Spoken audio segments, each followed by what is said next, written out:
ठीक है, शुभ दोपहर। बातचीत की शुरुआत विदेश मंत्री रूबियो के एक बहुत उत्साहजनक बयान से हुई। मुझे सम्मानित महसूस हुआ कि मैं महामहिम मिशेल इस्सा, संयुक्त राज्य अमेरिका के लेबनान में राजदूत, और महामहिम नादाल हम्मादी, जो वॉशिंगटन में लेबनान की राजदूत हैं, के साथ वार्ता की मेज पर बैठा। हमने आज ये पता लगाया कि हम इस मुद्दे पर एक ही पक्ष में हैं। ये सबसे सकारात्मक बात है जो हम इस बातचीत से लेकर जा सकते थे। हम दोनों लेबनान को ईरान के प्रभुत्व वाले कब्जाधारी शक्ति, जिसे हिजबुल्लाह कहा जाता है, से मुक्त कराने में एकजुट हैं।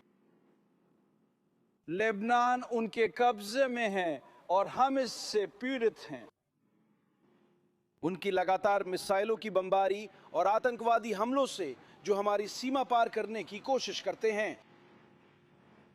हमने कई मुद्दों पर बात की और सबसे महत्वपूर्ण बात दीर्घकालिक दृष्टि के बारे में, जहां हमारे देशों के बीच एक स्पष्ट रूप से निर्धारित सीमा होगी और जहां हमें एक दूसरे की सीमा पार करने की एकमात्र वजह सिर्फ व्यापार के लिए बिजनेस सूट या छुट्टियों में स्विमिंग सूट पहनना होगा। हमने ये बहुत स्पष्ट कर दिया कि हमारे नागरिकों की सुरक्षा पर कोई समझौता नहीं किया जा सकता। ये जोसेफ ऑन की सरकार द्वारा समझा जाता है। और मुझे कहना होगा, ये एक जीत थी। समझदारी, जिम्मेदारी और शांति के लिए। क्योंकि हिजबुल्लाह के प्रमुख ने कल लेबनान सरकार को इन वार्ताओं में भाग न लेने की चेतावनी दी थी। और जोसेफ ऑन की सरकार ने बहादुरी से हिजबुल्लाह को ना कह दिया। और ये एक बहुत मजबूत शुरुआत है। और हिजबुल्लाह के खिलाफ एक मजबूत, संगठित और लगातार लड़ाई है। वे पहले कभी इतने कमजोर नहीं हुए हैं और हम मिलकर इसे जारी रखेंगे। इस ईरानी प्रॉक्सी के खतरे को खत्म करेंगे जो इतना दुष्ट है और इस क्षेत्र में इतना घातक है।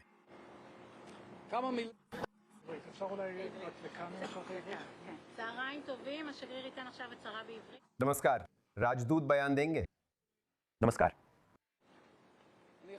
मुझे कहना है कि आज जो बातचीत हुई वो एक बेहतरीन दिशा में आगे बढ़ी। हम कह सकते हैं कि ये एक जीत थी हिजबुल्लाह के खिलाफ। हम एक ही पक्ष में हैं। लेबनानी लोग और इजरायली लोग, इजराइल की सरकार, लेबनान की सरकार, हम एक ही पक्ष में हैं। हिजबुल्लाह के लोगों को रोकने के लिए ऐसा करने की जरूरत और क्षमता दोनों में हम एकजुट हैं। हमने संभावनाओं के बारे में बात की, हमने दीर्घकालिक दृष्टि के बारे में बात की, ताकि लेबनान को आगे बढ़ते और समृद्ध होते देखा जा सके और हमारे साथ उसकी सीमा एक स्थायी सीमा बने। और हम उस सीमा को केवल बिजनेस सूट पहनकर व्यापार करने के लिए पार करें और शायद स्विमिंग सूट पहनकर लेबनान के समुद्र तटों पर छुट्टियां मनाने जाएं। कुछ पास किए गए सवाल। मुझे माफ कीजिए। पहला सवाल mic vegan, i24 news English. क्या आज आपके लेबनानी समकक्ष ने कुछ खास कहा जिससे आपको यह उम्मीद जगी कि LAF वास्तव में दक्षिणी लेबनान में नियंत्रण स्थापित करेगा और हिजबुल्लाह को निरस्त करेगा? आज फ्रांसीसी लोगों की अनुपस्थिति भी साफ दिख रही थी। क्या इजराइल ने फ्रांसीसी लोगों को वार्ताओं से दूर रखने की कोशिश की? मुझे उम्मीद है हमें कोई संगठित प्रयास ना करना पड़े, लेकिन हम नहीं चाहते कि फ्रांसीसी इन वार्ताओं के पास भी हों। हम चाहते हैं कि फ्रांसीसी लगभग हर चीज से जितना दूर हो सके उतना दूर रहें, लेकिन खासकर जब बात शांति वार्ताओं की हो, उनकी जरूरत नहीं है। वे कोई सकारात्मक प्रभाव नहीं डालते, खासकर लेबनान में तो बिल्कुल भी नहीं। जो बात मुझे उम्मीद देती है वो ये है कि लेबनान की सरकार ने बहुत स्पष्ट कर दिया है कि वे अब और अधिक कब्जे में नहीं रहेंगे हिजबुल्लाह द्वारा, और ईरान कमजोर हो गया है।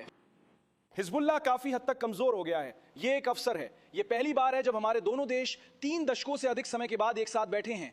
चलिए इस पल को महसूस करते हैं, चलिए इस पल का आनंद लेते हैं। हमने इसका साथ मिलकर आनंद लिया। हमारे बीच 2 घंटे से ज्यादा बातचीत हुई। एक संयुक्त बयान जारी किया जा रहा है, एक ऐसा बयान जिसमें राजदूत ने अपनी सरकार की स्थिति व्यक्त की, जिसमें मैंने अपनी सरकार की स्थिति व्यक्त की, और हम वहीं से आगे बढ़ेंगे। कृपया। धन्यवाद मिस्टर एम्बेसडर रहीम राशिदी, आपके समय के लिए। मेरे 2 त्वरित प्रश्न हैं। लेबनान के साथ शांति समझौते का क्षेत्र पर और विशेष रूप से ईरान पर क्या प्रभाव पड़ सकता है? दूसरा सवाल, क्या आप दोनों के बीच क्षेत्र में मिडल ईस्ट के खिलाफ और लेबनान में हिजबुल्लाह को शामिल करते हुए कोई समझौता है? दूसरा सवाल समझ नहीं आया। दूसरा सवाल, क्या आपके पास इराक क्षेत्र में मिडल ईस्ट के खिलाफ लेबनान के साथ कोई समझौता है?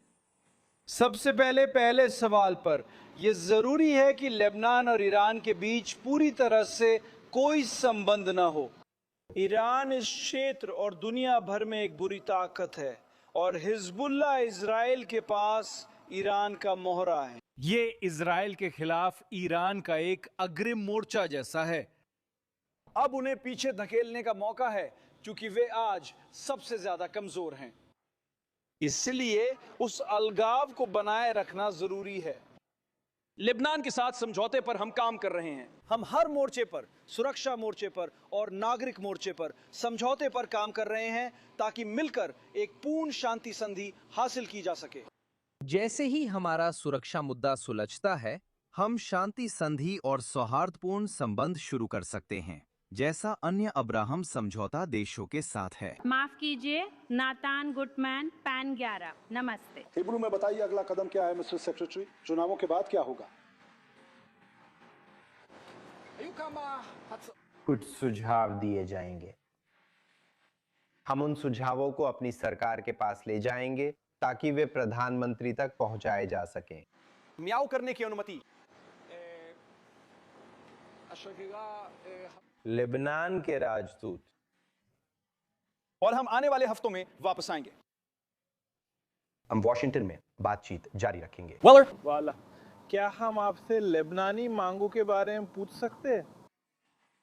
शायद एक युद्ध विराम। क्या भूलने के बोझ से छुटकारा पाने का तरीका है? क्या निर्णय लेने की क्षमता है? उन्होंने वास्तव में सच्ची इच्छा दिखाई।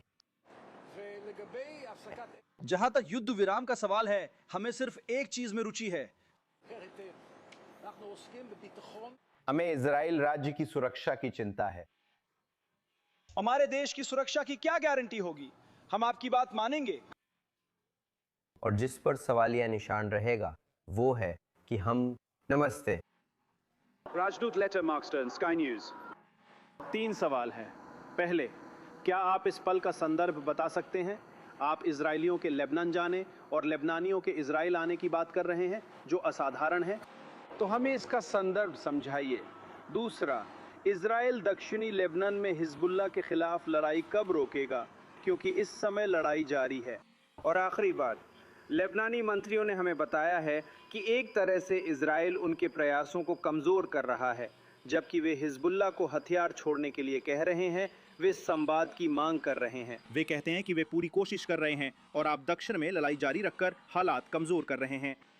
कुछ मंत्री प्रचार के लिए कुछ बातें कह सकते हैं, लेकिन लेबनानी अच्छी तरह जानते हैं कि अगर हमने हिजबुल्लाह को कमजोर नहीं किया होता तो वे शांति के नए युग में प्रवेश नहीं कर पाते। बात करने के लिए कुछ भी नहीं होता। अगर हसन नसवाला उदाहरण के लिए, जिन्होंने इजराइल को सिर्फ एक मकड़ी का जाला बताया था, अब खुद उन्हीं मकड़ियों के बीच रह रहे हैं। हमने हिजबुल्लाह को कमजोर किया, जिससे लेबनान और जोसेफ ऑन की सरकार को इजराइल से सीधे बात करने का मौका मिला। यही संदर्भ है। राष्ट्रपति ट्रंप और प्रधानमंत्री नेतन्याहू ने पूरे क्षेत्र में यह बदलाव लाया। ईरान, जो पूरे क्षेत्र को अस्थिर करने की कोशिश कर रही इस दुष्ट और खतरनाक इकाई को कमजोर करने के साथ अब उसके समर्थन प्राप्त गुटों को भी कमजोर करने का मौका है। उन्हें किसी दूसरे देश पर उनके भयानक कब्जे से बाहर निकालने के लिए और एक ऐसे युग में प्रवेश करने के लिए जहां लेबनानी और इजरायली लोग शांति से एक साथ रह सकें। और हाँ, एक दूसरे के देशों में छुट्टियां मनाना अब सपना नहीं, बल्कि हमारे जीवन में सच हो सकता है। जब हम गोलीबारी रोकते हैं, मुझे पता है लेबनान में भी लोग उठ रहे हैं। हम लेबनान के नागरिक ढांचे पर मिसाइल दागना कब रोकेंगे, यही उनका सवाल है। मैं आपके सवाल पर आपत्ति करता हूं। इजरायली सुबह मिसाइलें दागने नहीं सोचते, मिसाइलें हमारे नागरिकों पर दागी जा रही हैं। इस पर रोक लगाई जाएगी। हम किसी भी आतंकवादी संगठन को लगातार हमारे आबादी वाले इलाकों में मिसाइलें दागने की इजाजत नहीं देंगे। ऐसा सवाल पूछने वालों को यह समझना चाहिए जैसा लेबनानी लोग समझते हैं। मुझे उम्मीद है, आपको क्या लगता है आगे क्या होगा?